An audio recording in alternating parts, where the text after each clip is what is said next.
Deutsch lernen durch Hören. Frau Winter, wie schön, dass der Termin geklappt hat. Bitte setzen Sie sich doch. Wir hatten ja schon telefoniert. Sie suchen eine Stelle als Floristin. Haben Sie da schon Berufserfahrung? Ach, nicht direkt. Ich arbeite seit 25 Jahren im Betrieb meiner Eltern. Sie haben ein Bestattungsunternehmen.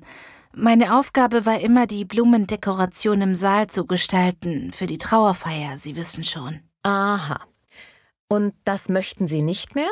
Nein, meine Eltern geben das Geschäft auf und ich suche nun etwas Eigenes.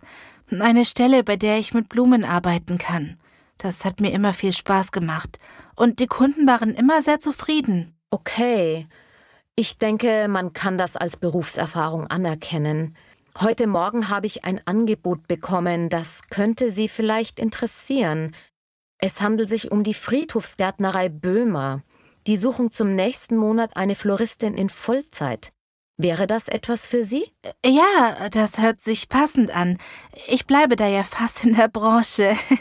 Und Vollzeit ist gut. Haben Sie auch Informationen über das Gehalt? Ja, Sie werden bestimmt mit dem Gehalt zufrieden sein. Das ist zwischen 2.100 und 2.300 Euro brutto im Monat und dazu Urlaubsgeld, Weihnachtsgeld. Ich drucke Ihnen das Stellenangebot mal aus.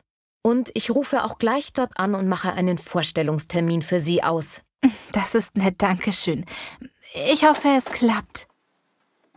Dann kann ich endlich eine eigene Wohnung suchen. Mit 45 wird das auch langsam mal Zeit.